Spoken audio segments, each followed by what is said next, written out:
একে অপরকে গালাগাল দিতে চাইলে আমরা বলি এই বুদ্ধিজীবীর মতো কথা বলছিস। মানে বুদ্ধিজীবী শব্দটা আজকে গালাগালে পরিণত হয়ে গেল। কেন হলো? কি করে হলো? এই বুদ্ধিজীবীরা সেটা করতে পারেননি। নিজেরা কি করেছেন? তারা রাজনৈতিক নেতাদের থেকে বেশি রাজনীতি করেছেন, যেটা আজকে প্রশ্নের সম্মুখীন। তাদের ধন সম্পদ কাজ কর্ম শ্রীবৃদ্ধি এত প্রভূত পরিমাণে বৃদ্ধি পেয়েছে যে তারা আজকে প্রশ্নের সম্মুখীন হয়েছেন। সেইখান থেকে এই আলোচনার অবকাশ হয়েছে, এই বিতর্কের অবকাশ হয়েছে আজকে, যে বুদ্ধিজীবীদের এড়িয়ে চলা উচিত কিনা। যে বুদ্ধিজীবীকে নিয়ে আজকে এই আলোচনার অবকাশ, এই বিতর্ক সবার অবকাশ, সে বুদ্ধিজীবীদের আমরা তো ফলো করতে পারি না। আজকে যখন সিঙ্গুরের জনগণ বলছে কারখানা চাই, এরা কি গিয়ে ক্ষমা চেয়েছেন? এরা কি হাত জোড় করে বলেছেন আমরা ভুল করেছি? নমস্কার প্রিয় দর্শক, আমার আজকের এই পর্বের প্রতিবেদনের সঙ্গে আমার আগের প্রতিবেদনগুলোর সঙ্গে খুব একটা মিল আপনারা খুঁজে পাবেন না, কারণ আমি সরাসরি রাজনৈতিক বিষয় নিয়ে কিছু প্রতিবেদন তৈরি করি এবং কিছু সাক্ষাৎকারমূলক ভিডিও আপনাদের সামনে উপস্থাপন করি আমার ক্ষমতা অনুযায়ী। কিন্তু আজকের এই পর্বের প্রতিবেদনের সঙ্গে সরাসরি সেরকম মিল খুঁজে পাবেন না, কিন্তু আপনি যদি একটু গুরুত্ব সহকারে মনোযোগ দিয়ে শোনেন তাহলে নিশ্চিতভাবেই রাজনীতির সঙ্গে এর সংযোগ আছে, এটা আপনি বুঝতে পারবেন। রাজনীতির সঙ্গে আজকের এই পর্বের প্রতিবেদনে একটি গোপন বোঝাপড়া নিশ্চিতভাবেই রয়েছে। এখন কেন এমন একটি প্রতিবেদন নিয়ে এলাম আমি সংক্ষেপে বলবো, 2-1 মিনিটের মধ্যে সারবো। সেটা হচ্ছে আমাদের এই বঙ্গ সমাজ, পশ্চিমবঙ্গের কথা, সারা ভারতবর্ষের কথা ছেড়ে দিয়ে পশ্চিমবঙ্গের কথা যদি ভাবি, পশ্চিমবঙ্গের সমস্ত অংশের মানুষ তখন যারা চরম দুর্দশার মধ্য দিয়ে চলেছে, বিশেষ করে শ্রমজীবী অংশের মানুষ, গরিব মানুষ, তারা চরম দুর্দশার মধ্য দিয়ে দিন কাটাচ্ছে। আমাদের এই পশ্চিমবঙ্গের নারী সমাজ তারা সুরক্ষাহীনতায় ভুগছে, নিরাপত্তাহীনতায় ভুগছে।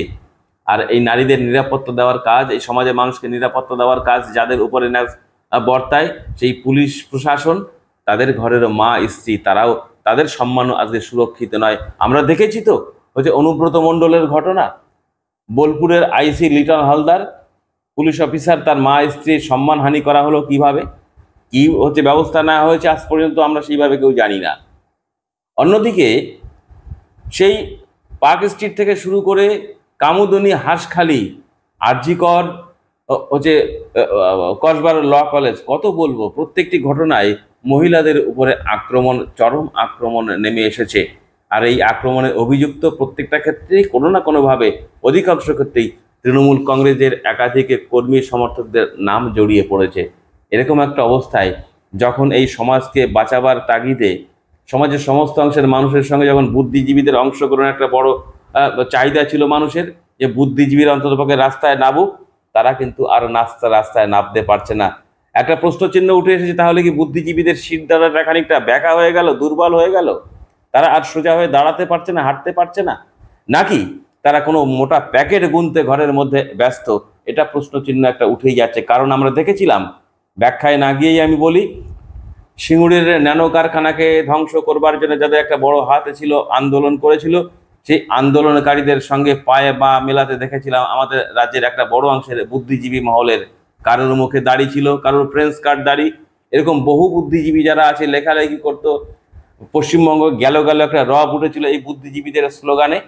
সেই সমস্ত বুদ্ধিজীবীদের আজকে আর দেখা পাওয়া যায় না। তারা মনে করেন পশ্চিমবঙ্গ ভালো আছে। তাদের কাছে যাতে এই ভিডিওটি পৌঁছে যায় সেই জন্যই বলবো এই ভিডিওটিকে শেয়ার করবার জন্যে। অন্ততপক্ষে তারা একটু লজ্জা বোধ করুক, তারা রাস্তায় নামুক, এই পশ্চিমবঙ্গের মানুষকে বাঁচাবার তাগিদে যে অভিযোগটা উঠে আসছে, একটা চরম রাজনৈতিক আক্রমণ নেমে এসেছে মানুষের উপরে, এটা অভিযোগ আকারে উঠে আসছে। নারীরা সুরক্ষাহীনতায় ভুগছে, নিরাপত্তাহীনতায় ভুগছে, তাদের বাঁচাবার তাগিদে অন্ততপক্ষে বুদ্ধিজীবীরা আবার রাস্তায় নামুক, তাদের শিরদাঁড়াটা একটু পুষ্টিকর খাবার খেয়ে আবার শক্তপোক্ত করুক। ওই যদি কোনো প্যাকেট গোনার কাজে ব্যস্ত থাকে, সেই প্যাকেটটা ঘরের কোণে ফেলে রেখে তিনি আবার রাস্তায় নামুক, পরে প্যাকেট গোনা যাবে, রাস্তায় নেবে আবার আন্দোলনে সামিল হন। আমি আর বেশি কথা বলবো না। এই যেটা বলছিলাম, রাজনীতির সঙ্গে এর একটি গোপন বোঝাপড়া রয়েছে আজকের প্রতিবেদনের, সেইটা দেখতে দেখতে আমাদের এই পর্বের প্রতিবেদন শেষ হবে। দেখা হবে পরবর্তীকালে আরেকটি প্রতিবেদনের সঙ্গে। ততক্ষণ ভালো থাকুন, সুস্থ থাকুন। বিধিবদ্ধ সতর্কীকরণ কিসের গায়ে লেখা থাকে বলুন তো?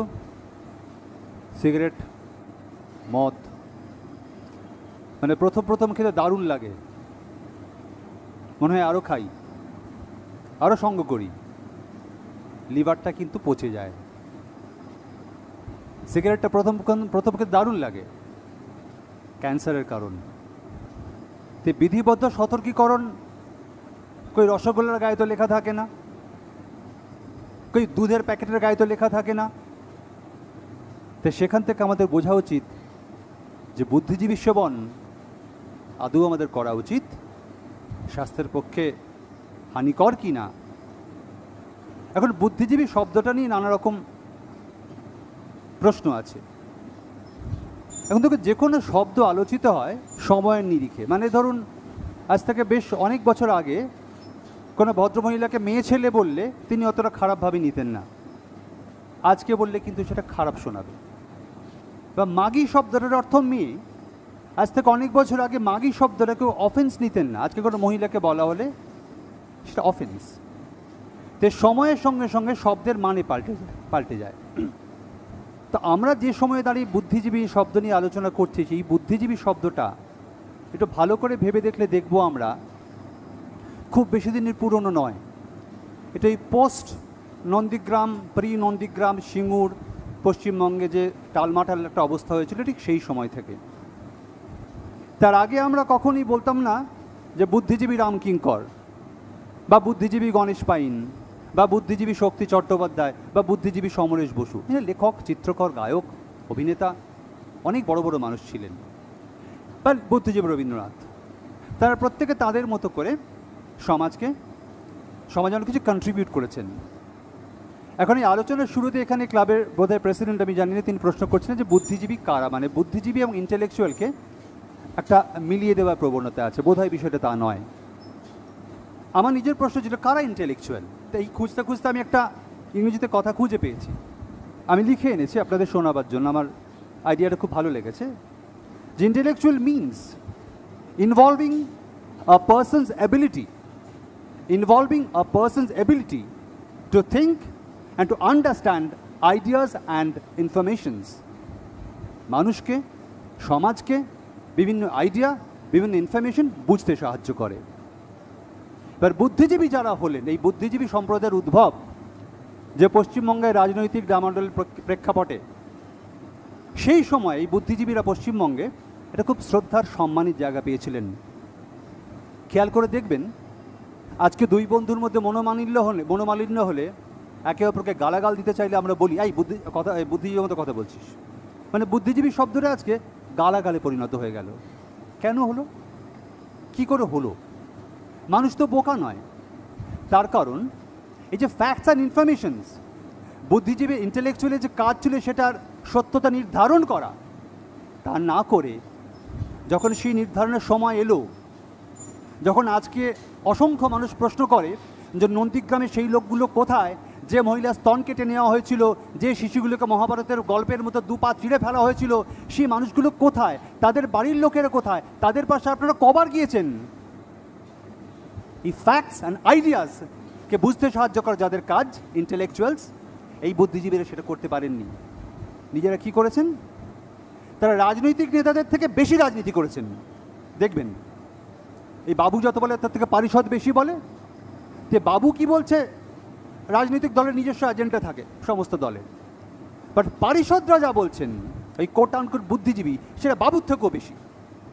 এবং মজা হচ্ছে, আপনি খুব বস্তুনিষ্ঠভাবে বিচার করলে দেখবেন যে এই সময়কালের মধ্যে তারা দেশ কাল, কে কি খেলো, নন্দীগ্রামের লোক বিচার পেলো কি না, সিঙ্গুরে কারখানা হলো কি না, সেখানে জমি আবার চাষ হলো কি না, হলে কবি খেতে হলো, কোনো খবর নেই। বললে বলবেন আমরা কবি, আমরা অভিনেতা, আমরা সাহিত্যিক, আমরা রাজনীতি বুঝি না। অথচ সমস্ত বিতর্ক সভায়, টেলিভিশনে তারা একদম সুনির্দিষ্ট রাজনৈতিক মতামতে দিয়ে থাকেন, অথচ প্রশ্নের উত্তর দিতে পারেন না। এবং এই নির্দিষ্ট সময়ের মধ্যে তারা তাদের ব্যক্তিগতভাবে, ব্যক্তিগত জীবন, যেটা অগ্নিমিত্র বলছিলেন, যেটা আজকে প্রশ্নের সম্মুখীন, তাদের ধন সম্পদ, কাজ কর্ম, শ্রীবৃদ্ধি এত প্রভূত পরিমাণে বৃদ্ধি পেয়েছে যে তারা আজকে প্রশ্নের সম্মুখীন হয়েছেন। সেইখান থেকে এই আলোচনার অবকাশ হয়েছে, এই বিতর্কের অবকাশ হয়েছে আজকে, যে বুদ্ধিজীবীদের এড়িয়ে চলা উচিত কিনা। এরা খুব পাবলো নেরুদা নয়। যখন চিলির সরকার পরিবর্তন হলো, যখন পিনোচেত সরকার এলেন, নেরুদা বলতে পারতেন যে স্যার আমি আগে যে দেখেছি সব ভুল দেখেছি, আপনি স্যার আমার মা, আপনি আমার বাপ। তাহলে নেরুদা প্রাণে মরতেন না। এরকম লোরকা নয়। যখন স্পেনে পরিবর্তন হলো, যখন ফ্রাঙ্কো এলো, লোরকা বলতে পারতেন স্যার আপনি আমার মা, আপনি আমার বাপ, যা দেখেছি সব ভুল স্যার, আপনি আমাকে বাঁচান। পারেননি। তো ফায়ারিং স্কোয়াডের সামনে গুলি করে মারা হয়েছিল। দে আর ইন্টেলেকচুয়াল, দে আর বুদ্ধিজীবী। যে বুদ্ধিজীবী যদি এরা হয় তাদের আমরা ফলো করব। তা যদি না হয়, যে বুদ্ধিজীবীকে নিয়ে আজকে আলোচনার অবকাশ, এ বিতর্ক সবার অবকাশ, সে বুদ্ধিজীবীদের আমরা ফলো করতে পারি না। একের পর এক ঘটনা পশ্চিমবঙ্গে এবং রাজ্যে যে ঘটে চলেছে, খেয়াল করে দেখবেন তারা প্রত্যেকে ঠিক সেই ঘটনায় রিয়্যাক্ট করেন, যেখানে রিয়্যাক্ট করলে তার এই পাওয়ার স্ট্রাকচারটা নষ্ট না হয়। যে ঘটনা দিল্লিতে ঘটছে তারা প্রতিবাদ করছেন, আমিও তার সঙ্গে সহমত। একই ঘটনা পশ্চিমবঙ্গে ঘটছে, যখন ঘটছে তারা নিশ্চুপ, তখন তারা কাব্য চর্চা করছেন নীরবে নিভৃতে। এই বুদ্ধিজীবীর জন্য এই বিধিবদ্ধ সতর্কীকরণ অবশ্যই প্রয়োজন। এটা সিগারেটের মতন, মদের মতন, গুটখার মতন। প্রথমে সেবন করলে এর ক্ষতিটা বোঝা যায় না, যত সময় যায় সময়ের সঙ্গে সঙ্গে বোঝা যায়। যেমন আজকে আমরা বুঝতে পারছি এদের ভূমিকা কী ছিল।